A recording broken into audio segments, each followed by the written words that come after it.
Hello friends, welcome to Janvitha creations. Friends, ಇವತ್ತಿನ design ಹಾಕೋದಕ್ಕೆ needle ಬಂದು 10 ತಗೊಂಡಿದ್ದೀನಿ. 6 ಎಳೆ ದಾರನ ತೆಗೆದು ನಾಟ್ ಹಾಕೊಂಡಿದ್ದೀನಿ. ತುಂಬಾ ಈಸಿಯಾಗಿ ಹಾಕುವಂಥ ಕೇವಲ ಒಂದೇ ಸ್ಟೆಪ್ ಡಿಸೈನು. ಫ್ರೆಂಡ್ಸ್, ನಾನು ಈ ಡಿಸೈನ್ ಆಲ್ರೆಡಿ ಹಾಕಿದ್ದೆ.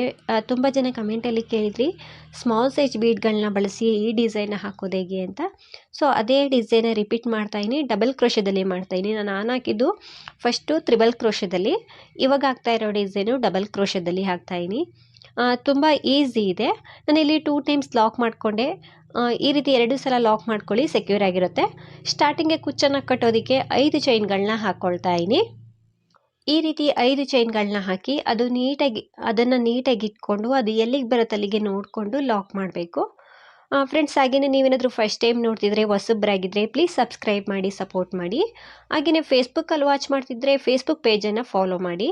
ನಾನಿಲ್ಲಿ 5 ಚೈನನ್ನು ಹಾಕಿ ಒಂದು ಸಲ ಲಾಕ್ ಮಾಡಿ, ನಂತರ ಅದ್ರ ಪಕ್ಕದಲ್ಲಿ ಮತ್ತೊಂದು ಸಲ ಲಾಕ್ ಮಾಡಿಕೊಂಡೆ. ಈ ಲಾಕನ್ನು ನಾವು ಸಿಂಗಲ್ ಕ್ರೋಶ ಅಂತಲೂ ಕೂಡ ಕರಿತೀವಿ, ಲಾಕ್ ಅಂತಲೂ ಕೂಡ ಕರಿತೀವಿ. ಇವಾಗ 1 2 3 3 ಚೈನನ್ನು ಹಾಕಿ ಅದನ್ನು ಸ್ಟ್ರೈಟಾಗಿ ಇಟ್ಕೊಂಡು ಅದು ಎಲ್ಲಿಗೆ ಬರುತ್ತೆ ಅಲ್ಲಿಗೆ ನೋಡಿಕೊಂಡು ಲಾಕ್ ಮಾಡ್ತಾಯಿದ್ದೀನಿ. 3 ಚೈನ್ಗಳನ್ನ ಹಾಕಿ ಎಲ್ಲಿಗೆ ಬರುತ್ತೆ ಅಲ್ಲಿಗೆ ನೋಡಿಕೊಂಡು ಲಾಕ್ ಮಾಡ್ತಾಯಿದ್ದೀನಿ. ಲಾಕ್ ಆದಮೇಲೆ ಇವಾಗ ನಾನು ಒಂದು ಬೀಡನ್ನ ಹಾಕ್ಕೊಳ್ತಾ ಇದ್ದೀನಿ. ನಾನಿಲ್ಲಿ ಮೀಡಿಯಮ್ ಸೈಜ್ದು ಬೀಡನ್ನ ಹಾಕ್ಕೊಳ್ತಾ ಇದ್ದೀನಿ, ರೌಂಡ್ ಶೇಪ್ದು ಬೀಡನ್ನ ಥ್ರೆಡ್ಡಿಗೆ ಹಾಕ್ಕೊಂಡು ಬೀಡನ್ನ ಲಾಕ್ ಮಾಡಬೇಕು. ಬೀಡ್ ಲಾಕ್ ಆದಮೇಲೆ ಅದು ಕೂಡ ಎಲ್ಲಿಗೆ ನೀಟಾಗಿ ಬರುತ್ತೆ ಅಲ್ಲಿಗೆ ಲಾಕ್ ಮಾಡಬೇಕು. ಈ ರೀತಿ ಲಾಕ್ ಮಾಡಿ ಇವಾಗ ನಾವು ಚೈನ್ಗಳನ್ನ ಹಾಕ್ಕೊಳ್ಬೇಕು. 1 2 3 4 ಚೈನ್ಗಳನ್ನ ಹಾಕಿ ಸ್ವಲ್ಪ ಬಟ್ಟೆಯನ್ನು ಹಿಂದೆ ತಿರುಗಿಸ್ಕೊಂಡು ಈ ಬೀಡಾದಮೇಲೆ ಸಿಂಗಲ್ ಕ್ರೋಶ ಇರುತ್ತೆ ನೋಡಿ, ಅದ್ರ ಮೇಲೆ ಲಾಕ್ ಮಾಡ್ತೀನಿ. ಲಾಕ್ ಆದಮೇಲೆ ಇವಾಗ ನೆಕ್ಸ್ಟು 3 ಚೈನ್ ಇದೆಯಲ್ವ ಪಕ್ಕದಲ್ಲಿ, ಸೊ ಇಲ್ಲೂ ಕೂಡ ನಾವು 3 ಚೈನ್ನೇ ಹಾಕ್ಕೊಳ್ಬೇಕು. 1 2 3 ಚೈನ್ಗಳನ್ನ ಹಾಕಿ ಫಸ್ಟ್ ಸಿಂಗಲ್ ಕ್ರೋಶದ ಮೇಲೆ ಲಾಕ್ ಮಾಡ್ತಾಯಿದ್ದೀನಿ. ಈ ರೀತಿ ಲಾಕ್ ಮಾಡಿ ಸೀದಾ ಸೈಡ್ಗೆ ತಿರುಗಿಸ್ಕೊಳ್ಬೇಕು. ಇವಾಗ ನಾವು ಸ್ವಲ್ಪ ಥ್ರೆಡ್ನ ಮೇಲೆತ್ತಿ ಬೀಡನ್ನ ಹಾಕ್ಕೊಳ್ಬೇಕು. ಫ್ರೆಂಡ್ಸ್, ನಾನಿಲ್ಲಿ ಸ್ಮಾಲ್ ಸೈಜ್ ಬೀಡನ್ನ ಬಳಸ್ತಾ ಇದ್ದೀನಿ. ಸ್ಮಾಲ್ ಸೈಜ್ ಬೀಡನ್ನ ನಾವು ಥ್ರೆಡ್ಡಿಗೆ ಹಾಕ್ಕೊಂಡು ಈ ರೀತಿ ಥ್ರೆಡ್ಡಿಗೆ ಹಾಕ್ಕೊಂಡ್ಮೇಲೆ ಬೀಡ್ ಲಾಕ್ ಮಾಡಬೇಕು.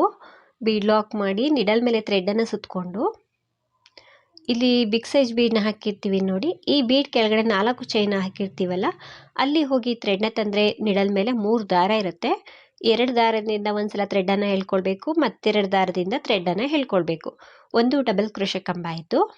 ಕಂಬ ಆದಮೇಲೆ ನಾನು ಇವಾಗ ಚೈನ್ಗಳನ್ನ ಹಾಕ್ಕೊಳ್ತಾ ಇದ್ದೀನಿ. 1 2 3 ಒಟ್ಟು 3 ಚೈನ್ನ ಹಾಕಿ ಸ್ವಲ್ಪ ಬಟ್ಟೆಯನ್ನು ಹಿಂದೆ ಟರ್ನ್ ಮಾಡ್ಕೊಂಡು ಈ ರೀತಿ ಇಲ್ಲಿ 3 ಚೈನ್ದು ಹೋಲ್ ಇರುತ್ತೆ ನೋಡಿ, ಆ ಹೋಲ್ ಮೇಲೆ ಲಾಕ್ ಮಾಡ್ಕೊಳ್ಳಿ. 2 ಚೈನು ಕೂಡ ಹಾಕ್ಕೊಳ್ಬೋದು. ಸೊ ನಾನಿಲ್ಲಿ 3 ಚೈನ್ನ ಹಾಕಿದ್ದೀನಿ. ಸೀದಾ ಸೈಡ್ಗೆ ತಿರುಗಿಸ್ಕೊಳ್ಬೇಕು. ಇವಾಗ 1 ಚೈನನ್ನು ಹಾಕ್ಕೊಳ್ಬೇಕು. 1 ಚೈನನ್ನು ಹಾಕಿ ಇಲ್ಲಿ ಬೀಡಿಂದ ನಾವು 3 ಚೈನ್ನ ಹಾಕಿರ್ತೀವಲ್ಲ, ಅದರೊಳಗಡೆ ಮತ್ತೆ ನಾನು ಸಿಂಗಲ್ ಕ್ರೋಶನ ಮಾಡ್ತಾಯಿದ್ದೀನಿ. 1 ಚೈನನ್ನು ಹಾಕ್ಕೊಂಡ್ಮೇಲೆ ಒಂದು ಸಿಂಗಲ್ ಕ್ರೋಶ ಆಯಿತು. 2ನೇ ಸಿಂಗಲ್ ಕ್ರೋಶ, 3ನೇ ಸಿಂಗಲ್ ಕ್ರೋಶ. ಈ ರೀತಿ 3 ಸಿಂಗಲ್ ಕ್ರೋಶನ ಮಾಡಿಕೊಂಡೆ. ಇವಾಗ ನಿಡಲ್ ಮೇಲೆ ಒಂದು ಸಲ ಥ್ರೆಡ್ಡನ್ನು ಸುತ್ತಕೊಂಡು ಬೀಡ್ ಕೆಳಗಡೆ ಇರುವಂತಹ 4 ಚೈನ್ ಗ್ಯಾಪಲ್ಲಿ ನಿಡಲ್ನ ಹಾಕಿ ಥ್ರೆಡ್ನ ತಂದು ಡಬಲ್ ಕ್ರೋಶ ಕಂಬನ ಮಾಡಬೇಕು. 2 ದಾರದಿಂದ 1, ಮತ್ತೆರಡು ದಾರದಿಂದ 1 ಡಬಲ್ ಕ್ರೋಶ ಕಂಬ ಆಯಿತು. ಕಂಬ ಆದಮೇಲೆ ಮತ್ತೊಂದು ಬೀಡನ್ನ ಹಾಕ್ಕೊಳ್ತಾ ಇದ್ದೀನಿ. ಇಲ್ಲಿ ಒಂದೇ ಕಂಬನ ಮಾಡಿ ನಂತರ ಬೀಡನ್ನ ಹಾಕ್ಕೊಳ್ತಾ ಇರೋದು. ಬೀಡನ್ನ ಥ್ರೆಡ್ಡಿಗೆ ಹಾಕಿ ಬೀಡ್ ಲಾಕ್ ಮಾಡಬೇಕು. ನಂತರ ನಿಡಲ್ ಮೇಲೆ ಥ್ರೆಡ್ಡನ್ನು ಸುತ್ತಕೊಂಡು ಈ ಬೀಡಿಂದ ಇರುವಂಥ ಥ್ರೆಡ್ಡಲ್ಲಿ ಹೋಗಿ ಥ್ರೆಡ್ನ ತಂದು ಡಬಲ್ ಕ್ರೋಶ ಕಂಬ 2ರಿಂದ 1, ಮತ್ತೆರಡು ಲೂಪ್ಗಳಿಂದ 1. ನಂತರ 3 ಚೈನ್ನ ಹಾಕಬೇಕು. 1 2 3 ಸ್ವಲ್ಪ ಬಟ್ಟೆಯನ್ನು ಹಿಂದೆ ತಿರುಗಿಸ್ಕೊಂಡು, ಸೊ ಡಬಲ್ ಕ್ರೋಶ ಕಂಬ ಇರುತ್ತೆ ಬೀಡ್ ಪಕ್ಕನೆ, ಆ ಹೋಲಿಗೆ ನಾವು ಲಾಕ್ ಮಾಡಬೇಕು. ಲಾಕ್ ಮಾಡಿ ಇವಾಗ ಸೀದಾ ಸೈಡ್ಗೆ ತಿರುಗಿಸ್ಕೊಂಡು ಈ 3 ಚೈನ್ ಗ್ಯಾಪಲ್ಲಿ ನಾವು ಸಿಂಗಲ್ ಕ್ರೋಶನ ಮಾಡಬೇಕು. ಒಂದು ಚೈನನ್ನು ಹಾಕ್ಕೊಂಡೆ, ನಂತರ ಆ 3 ಚೈನ್ ಗ್ಯಾಪಲ್ಲಿ 3 ಸಲ ಸಿಂಗಲ್ ಕ್ರೋಶನ ಮಾಡಬೇಕು. 1 2 3 3 ಸಲ ಸಿಂಗಲ್ ಕ್ರೋಶ ಆದಮೇಲೆ ನಿಡಲ್ ಮೇಲೆ ಥ್ರೆಡನ್ನು ಸುತ್ತಕೊಂಡು ಬೀಡ್ ಕೆಳಗಡೆ 4 ಚೈನ್ ಗ್ಯಾಪ್ ಇರುತ್ತಲ್ವ, ಆ ಗ್ಯಾಪಲ್ಲಿ ಹೋಗಿ ಥ್ರೆಡ್ನ ತಂದು 2 ದಾರದಿಂದ 1 ಮತ್ತೆರಡು ದಾರದಿಂದ 1 ಕಂಬ ಆದಮೇಲೆ ಒಂದು ಬೀಡನ್ನ ಹಾಕಬೇಕು. ಸ್ವಲ್ಪ ಥ್ರೆಡ್ನ ಮೇಲೆತ್ತಿ ಒಂದು ಬೀಡನ್ನ ಹಾಕ್ಕೊಳ್ತಾ ಇದ್ದೀನಿ. ಬೀಡನ್ನ ಥ್ರೆಡ್ಡಿಗೆ ಹಾಕಿ ಫ್ರೆಂಡ್ಸ್, ಇದಕ್ಕಿಂತ ಸ್ವಲ್ಪ ಬಿಗ್ ಸೈಜ್ ಬೀಡಾದರೂ ತಗೊಳ್ಬೋದು. ನನಗೆ ಅನಿಸಿದ ಪ್ರಕಾರ ಈ ಡಿಸೈನ ತ್ರಿಬಲ್ ಕ್ರೋಶದಲ್ಲಿ ಟ್ರೈ ಮಾಡಿ. ಸೊ ಡಬಲ್ ಕ್ರೋಶದಲ್ಲೂ ಕೂಡ ಚೆನ್ನಾಗಿ ಕಾಣಿಸುತ್ತೆ. ಸೊ ತ್ರಿಬಲ್ ಕ್ರೋಶದಲ್ಲಿ ತುಂಬಾ ಚೆನ್ನಾಗಿ ಕಾಣಿಸುತ್ತೆ. ನಾನು ಆಲ್ರೆಡಿ ಹಾಕಿರೋದ್ರಿಂದ ನನಗನ್ಸಿದ ಪ್ರಕಾರ ತುಂಬ ನೀಟಾಗಿ ಫಿನಿಶಿಂಗ್ ಬರುತ್ತೆ, ತುಂಬ ಕ್ಯೂಟಾಗಿ ಕಾಣಿಸುತ್ತೆ. ಸೊ ಬೇಕಿದ್ರೆ ವಿಡಿಯೋ ಲಿಂಕ್ ನಾನು ಈ ವಿಡಿಯೋ ಕೆಳಗಡೆ ಹಾಕಿರ್ತೀನಿ ಡಿಸ್ಕ್ರಿಪ್ಷನ್ ಬಾಕ್ಸಲ್ಲಿ.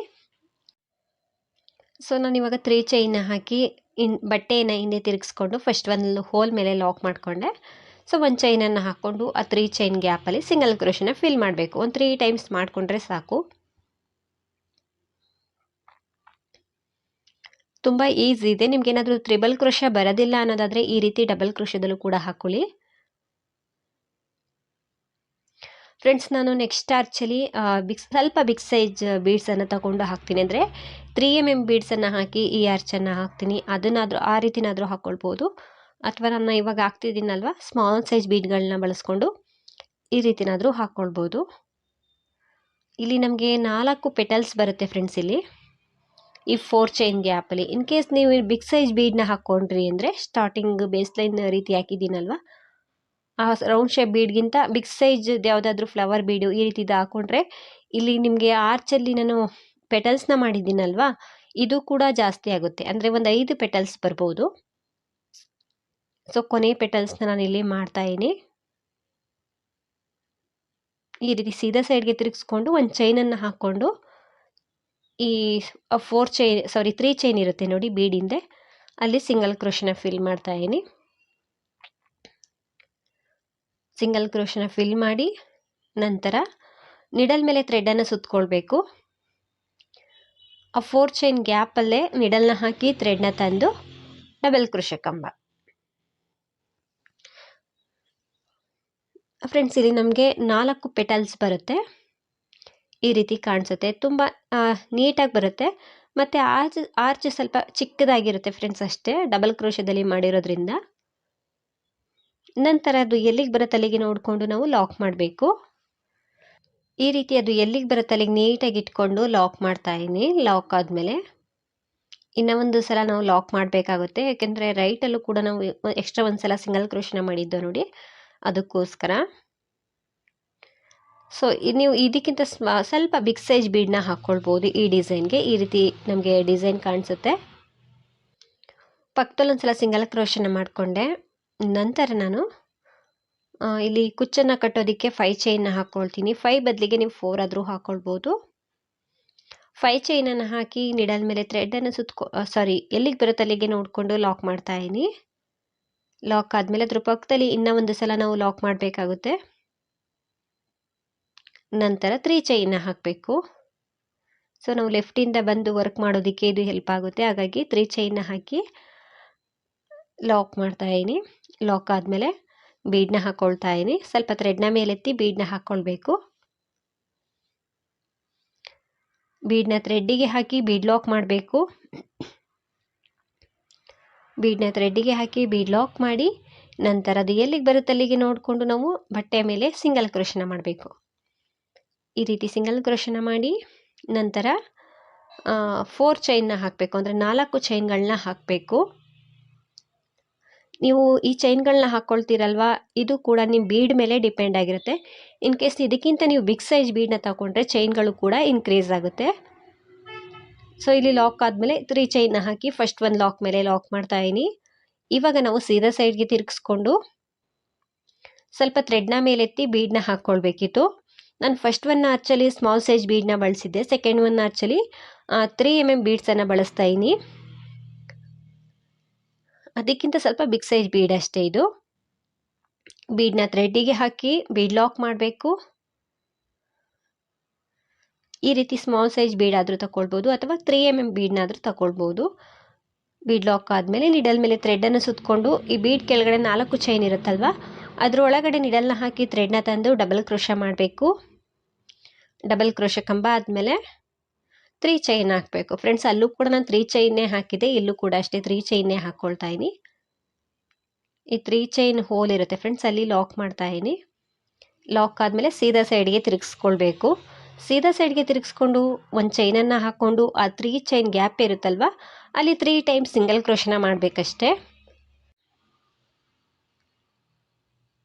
3 ಟೈಮ್ ಸಿಂಗಲ್ ಕ್ರೋಶ ಆದಮೇಲೆ ನಿಡಲ್ ಮೇಲೆ ಥ್ರೆಡ್ಡನ್ನು ಸುತ್ತಕೊಂಡು ನಾವು ಡಬಲ್ ಕ್ರೋಶ ಕಂಬನ ಮಾಡಬೇಕು. ಸೊ ಇದು ಈ ರೀತಿ ಬರುತ್ತೆ. ಸ್ಮಾಲ್ ಸೈಜ್ ಬೀಡಾದರೆ ಆರ್ಚ್ ಸ್ವಲ್ಪ ಚಿಕ್ಕದಾಗಿ ಕಾಣಿಸುತ್ತೆ ಫ್ರೆಂಡ್ಸ್. ಅಲ್ಲಿ ನೋಡ್ತಿರ್ಬೋದು 3 mm ಬೀಡಲ್ಲಿ ನಾನು 4 ಆರ್ಚೆ ಬಂದಿದೆ, ಅಂದರೆ 4 ಪೆಟಲ್ಸ್ ಇರುವಂತಹ ಆರ್ಚ್ ಬಂದಿದೆ. ನಂತರ ಅದು ಎಲ್ಲಿಗೆ ಬರುತ್ತೆ ಅಲ್ಲಿಗೆ ನೋಡಿಕೊಂಡು ಲಾಕ್ ಮಾಡಿಕೊಂಡೆ. ಈ ರೀತಿ ಲಾಕ್ ಆದಮೇಲೆ ಇವಾಗ ಅದ್ರ ಪಕ್ಕದಲ್ಲಿ ಮತ್ತೊಂದು ಸಲ ಲಾಕ್ ಮಾಡಬೇಕು. ಮತ್ತೊಂದು ಸಲ ಲಾಕ್ ಮಾಡಿ ಕುಚ್ಚನ್ನು ಕಟ್ಟೋದಕ್ಕೆ 5 ಚೈನ್ನ ಹಾಕ್ಕೊಳ್ತಾ ಇದ್ದೀನಿ. 5 ಚೈನನ್ನು ಹಾಕಿ ಎಲ್ಲಿಗೆ ಬರುತ್ತೆ ಅಲ್ಲಿಗೆ ನೋಡಿಕೊಂಡು ನಾವು ಲಾಕ್ ಮಾಡಬೇಕು. ಎಲ್ಲಿಗೆ ಬರುತ್ತೆ ಅಲ್ಲಿಗೆ ನೋಡಿಕೊಂಡು ಲಾಕ್ ಮಾಡಿ ಎಕ್ಸ್ಟ್ರಾ ಒಂದು 2-3 ಚೈನನ್ನು ಹಾಕಿ ಥ್ರೆಡ್ಡನ್ನು ಕಟ್ ಮಾಡ್ಕೊಳ್ಬೇಕು. ನಾನು ಇಲ್ಲಿ ಒಂದು ಎಕ್ಸ್ಟ್ರಾ ಇನ್ನೊಂದು ಸಲ ಸಿಂಗಲ್ ಕ್ರೋಶನ ಮಾಡಿ 2 ಚೈನ್ನ ಹಾಕ್ಕೊಂಡು ಥ್ರೆಡ್ಡನ್ನು ಕಟ್ ಮಾಡ್ಕೊಳ್ತಾ ಇದ್ದೀನಿ. ಸೊ ಎಕ್ಸ್ಟ್ರಾ ಥ್ರೆಡ್ ಇರುತ್ತಲ್ವ, ಅದನ್ನು ಕುಚ್ಚನ್ನು ಕಟ್ಟಬೇಕಿದ್ರೆ ಅದ್ರ ಜೊತೆಗೇ ಸೇರಿಸ್ಕೊಂಡು ಕಟ್ಕೊಳ್ಳಿ, ಫಿನಿಶಿಂಗ್ ಚೆನ್ನಾಗಿ ಬರುತ್ತೆ. ಈ ರೀತಿ ಡಿಸೈನ್ ಬರುತ್ತೆ ಫ್ರೆಂಡ್ಸ್. ಇದಕ್ಕೆ ನಾನು ಕುಚ್ಚನ್ನು ಕೂಡ ಹಾಕಿ ತೋರಿಸ್ತೀನಿ ಹೇಗೆ ಕಾಣಿಸುತ್ತೆ ಅಂತ. ತುಂಬ ಅಂದರೆ ತುಂಬ ಈಸಿ ಡಿಸೈನು. ಇದಕ್ಕಿಂತ ಸ್ವಲ್ಪ ಬಿಗ್ ಸೈಜಲ್ಲಿ ನಿಮಗೆ ಆರ್ಚ್ ಬೇಕು ಅನ್ನೋದಾದರೆ ಈ ಡಿಸೈನ ತ್ರಿಬಲ್ ಕ್ರೋಶದಲ್ಲಿ ಟ್ರೈ ಮಾಡಿ ಫ್ರೆಂಡ್ಸ್. ಇದಕ್ಕೆ ಪ್ರೈಸ್ ಬಂದು ಒಂದು 350ಇಂದ 400ವರೆಗೂ ಚಾರ್ಜ್ ಮಾಡ್ಬೋದು. ನಿಮ್ಮ ಪ್ಲೇಸ್ ಮೇಲೆ ಡಿಪೆಂಡ್ ಆಗಿರುತ್ತೆ, ಇಷ್ಟೇ ಅಂತ ಹೇಳೋಕ್ಕಾಗಲ್ಲ, ಹೆಚ್ಚು ಕಡಿಮೆ ಮಾಡ್ಕೊಳ್ಬೋದು. ಡಿಸೈನ್ ಅಂತೂ ತುಂಬ ನೀಟಾಗಿ ಬರುತ್ತೆ. ಹಾಗೆಯೇ ನೀವೇನಾದರೂ ಫಸ್ಟ್ ಟೈಮ್ ನೋಡ್ತಿದ್ರೆ ಪ್ಲೀಸ್ ಸಬ್ಸ್ಕ್ರೈಬ್ ಮಾಡಿ. ಹಾಗೆಯೇ ಡಿಸೈನ್ ಹೇಗಿದೆ ಅಂತ ಕಮೆಂಟ್ ಮೂಲಕ ತಿಳಿಸಿ. ಆದಷ್ಟು ವಿಡಿಯೋನ ಲೈಕ್ ಮಾಡಿ, ಶೇರ್ ಮಾಡಿ. ಫೇಸ್ಬುಕ್ಕಲ್ಲಿ ವಾಚ್ ಮಾಡ್ತಿದ್ರೆ ಫೇಸ್ಬುಕ್ ಪೇಜನ್ನು ಫಾಲೋ ಮಾಡಿ. Thank you.